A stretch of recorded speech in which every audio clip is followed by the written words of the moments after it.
El mismo día que cumplió 52 años, inició su polémico gobierno de una década en Perú. Era el mejor regalo para Alberto Kenya Fujimori Inomoto, ingeniero agrónomo con posgrado en física y matemáticas. El primero de su curso, el primero de su clase, perfeccionado en Francia y en Milwaukee, que fue decano y llegó a ser rector de la universidad donde estudió. Al mismo al que acusan de haber hecho una fortuna espuria de $600 millones durante su permanencia en el poder, al que lo felicitan por haber pacificado al Perú y derrotado el extremismo, encarcelado al fundador del Sendero Luminoso y dado muerte al líder del movimiento Tupac Amaru, al autor intelectual de las matanzas de Barrios Altos y La Cantuta, el que irrumpió como un fugitivo en la noche sin que nadie lo vislumbrara en la escena política peruana, aupado por sectores marginales, pequeños empresarios y hasta grupos de evangélicos, el que para muchos analistas nacionales representó el mejor momento de las relaciones entre Chile y Perú que podamos haber tenido con un presidente peruano. Apenas son 5 semanas de campaña publicitaria y realmente ha sido extraordinario el ascenso. Fue así como con Cambio 90 y en tiempo récord obtuvo un 57% de los votos. Un aparecido en la política derrotaba a la mayor figura literaria del Perú, el escritor Mario Vargas Llosa. Antes que solución concreta a los problemas concretos del pueblo.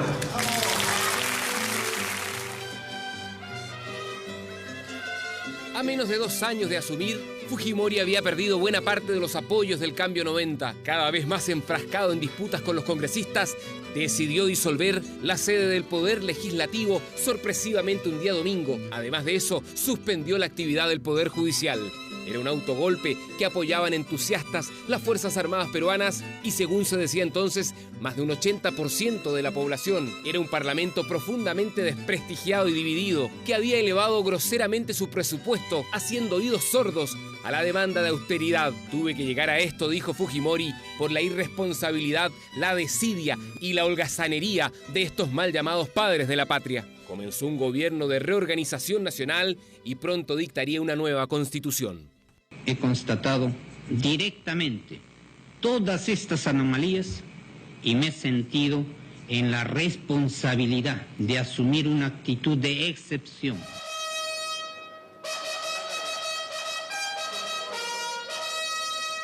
¿Flaco usted? ¿Sigue bajando? Y aquí me quedo ya. Sí, empieza a desaparecer. Sobra decir que Fujimori se las arregló para ser reelecto. Vivía su segundo mandato. Faltaba una semana para la Navidad del 96, cuando 14 miembros del movimiento Tupac Amaru irrumpieron en la embajada de Japón en Lima, tomando como rehenes a 800 asistentes al cóctel, entre ellos la propia madre de Fujimori. Con el mismo nombre de un sitio arqueológico a 500 kilómetros al noroeste de Lima, comenzó a fraguarse la Operación Chavín de Huántar, un logro que llevaría al presidente peruano al momento más estelar de su carrera. 38 minutos después de iniciado el ataque, la operación Chavín de Huántar había terminado con menos bajas de las previstas. Los 14 emerretistas habían muerto y 71 de los 72 rehenes salían con vida. El éxito de la operación significaba además uno de los mayores golpes políticos de Fujimori. Oye, los 72, ¿eh? Los 72. Si no, yo no aceptaba. La estrategia estaba tan milimétricamente concebida que estaba completamente seguro que esto se podía conseguir. Terminaba así una historia de terror que mantuvo como rehenes no solo a los que estaban al interior de la residencia, sino también a todo el pueblo peruano que deseaba que esta historia de horror y suspenso terminara de una vez. Vivo aquí en estas instalaciones las 24 horas del día. El Rasputín de la corte fujimorista no tardó en demostrarse como la peor sombra de su gobierno, a cargo del Servicio Nacional de Inteligencia, Vladimiro Montesinos Torres, el que se grababa corrompiendo, coimeando, extorsionando a opositores, no tardó en caer en la misma maraña de corrupción, asesinatos selectivos y hasta narcotráfico.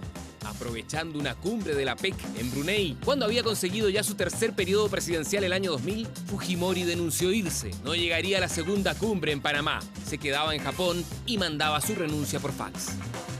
Pero la pregunta que seguía sin respuesta era cómo, si Fujimori cargaba con una orden de captura internacional, Investigaciones lo dejó entrar a Chile. 5 años oculto en la tierra de sus antepasados. A pesar de que la justicia peruana quería extraditarlo, estuvo Alberto Fujimori hasta que decidió aterrizar en Santiago de Chile.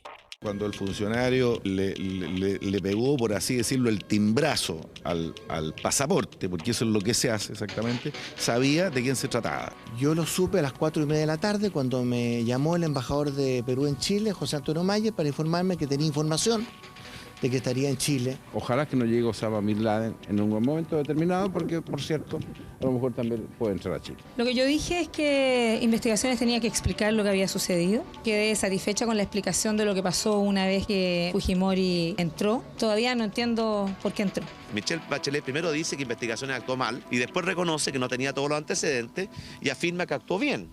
Y el gobierno hace justo lo contrario. Primero dice que actuó bien, respetando la ley chilena, y ahora inicia los sumarios. Desde entonces la historia del chino, como le dicen allá, que sacudió a la política peruana, es conocida. 1 año y 10 meses después de estar detenido en Chile, fue extraditado a su patria, donde ha vivido entre la cárcel, los tribunales, las clínicas, las peticiones de indulto y las razones humanitarias. Por cierto, también el juego político peruano, la transaca y el claroscuro en la vida y el legado de un hombre que divide a su sociedad entre quienes lo consideran un pacificador nacional, un héroe que venció al terrorismo o un terrorista de Estado que vulneró los derechos y además se enriqueció en el poder. Fujimori, a punto de cumplir los 80 años, sigue siendo noticia central en el Perú.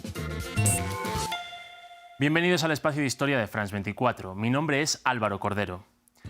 El expresidente Alberto Fujimori es probablemente la figura política peruana más controversial de las últimas décadas. El exmandatario es amado y odiado por los peruanos, y la reciente aprobación del Tribunal Constitucional de este país para sacarlo de prisión ha vuelto a encender la llama de la polémica. Crímenes de lesa humanidad, autoritarismo o corrupción son algunos de los escándalos que marcaron su gobierno entre el año 1990 y el 2000. Alberto Fujimori llegó al poder en un momento crítico para Perú. Para finales de la década de 1980, el país andino sufría una de las hiperinflaciones más elevadas del planeta y estaba envuelto desde hacía décadas en un conflicto armado contra la guerrilla maoísta Sendero Luminoso, que había dejado decenas de miles de víctimas. Una crisis que este ingeniero de ascendencia japonesa supo aprovechar postulándose como un candidato diferente a los partidos tradicionales de Perú. Su principal reto a su llegada a la presidencia fue mejorar la situación económica peruana. Con una política neoliberal comenzó a privatizar empresas clave del sector público para atraer inversión extranjera y logró reducir la hiperinflación que azotaba al país desde hacía años. Estos resultados elevaron su popularidad entre la población. El otro punto fuerte de sus políticas de gobierno fue la lucha contra el terrorismo. Fujimori endureció el combate contra Sendero Luminoso y el movimiento revolucionario Tupac Amaru, con el objetivo de terminar con su influencia. Una postura dura que se refleja en casos como la intervención tras la toma de la embajada japonesa en 1997 con el movimiento Tupac Amaru, en la que los 14 terroristas fueron asesinados. Sin embargo, esta política también alentó la financiación y el apoyo a grupos paramilitares que operaban como escuadrones de la muerte contra todo civil sobre el que hubiera una sospecha de colaboración con la guerrilla. Algunas de estas acciones fueron actos de violencia indiscriminados contra la población civil. El 3 de noviembre de 1991 se produjo la masacre de Barrios Altos, en la que fueron asesinadas 15 personas que estaban en una reunión vecinal. Y en julio de 1992, 9 alumnos y un profesor universitario fueron asesinados en La Cantuta por tener supuestos nexos con Sendero Luminoso. No vamos a permitir que terroristas que han matado, que han asesinado, han cometido atentados en contra del pueblo y en contra del país sean liberados. No va a haber tal liberación, amigos. Desde un comienzo, Alberto Fujimori mostró tener un carácter con tendencia al autoritarismo, algo que se confirmó en 1992. El 5 de abril de ese año, el mandatario se dio un autogolpe de Estado en el que, con ayuda del ejército, se tomó el Congreso y las sedes judiciales. Fujimori no controlaba el órgano legislativo y sus leyes eran constantemente bloqueadas, algo que sirvió como pretexto para esta intervención, aprovechando el descrédito que sufría la política tradicional.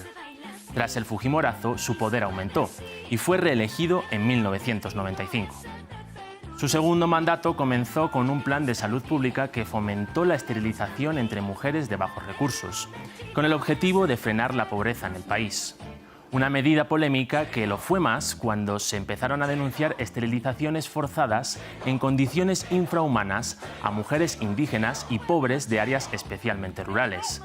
Los datos son contradictorios, pero se estima que durante su gobierno se esterilizaron alrededor de unas 350.000 mujeres y 25.000 hombres, pero todavía está por determinar el número de esterilizaciones que fueron forzadas. Sin embargo, ninguna de las polémicas mencionadas consiguió tumbar al presidente Fujimori. Entre denuncias de fraude electoral, fue reelegido para un tercer mandato en el año 2000. Todo indicaba que aún quedaban 5 años más de fujimorismo por delante, hasta que a los pocos meses salieron a la luz videos en los que se veía a gente del círculo íntimo de Fujimori sobornar a políticos y empresarios. La privatización de empresas de años anteriores fue de la mano junto con un clientelismo y corrupción que enriqueció a Fujimori y a su entorno durante una década. Y esto sí que terminó con su gobierno. El 19 de noviembre emitió un fax de renuncia desde Tokio y se refugió en Japón para no ser perseguido por las autoridades. Su exilio en Japón levantó mucha polémica, pero en 2005 fue detenido en Santiago de Chile durante un viaje tras una orden de arresto internacional. Este fue el inicio de su periplo carcelario. En septiembre de 2007 fue extraditado a Perú y comenzaron varios juicios e investigaciones en su contra. Fujimori tuvo enjuiciamientos por allanamiento de morada, corrupción y robo de fondos públicos, aunque la condena más importante de todas fue por crímenes de lesa humanidad por las masacres en Barrios Altos y La Cantuta. Fujimori entró en prisión con la perspectiva probable de pasar allí el resto de su vida. Pero no fue así. Desde el inicio de su condena, el sector político fujimorista, encabezado por su hija Keiko, pidió su indulto humanitario por su progresivo deterioro físico y su avanzada edad. Peticiones que fueron desoídas hasta que en 2017 el expresidente Pedro Pablo Kuczynski decidió ponerlo en libertad. Una medida polémica que tumbó la justicia, devolviendo la prisión en 2019. 3 años después, el indulto parece volver a hacerse efectivo a pesar de la controversia que implica y de que Fujimori siga teniendo casos pendientes en su contra. Una situación que puede contribuir a la ya volátil crisis política que sufre Perú desde hace años.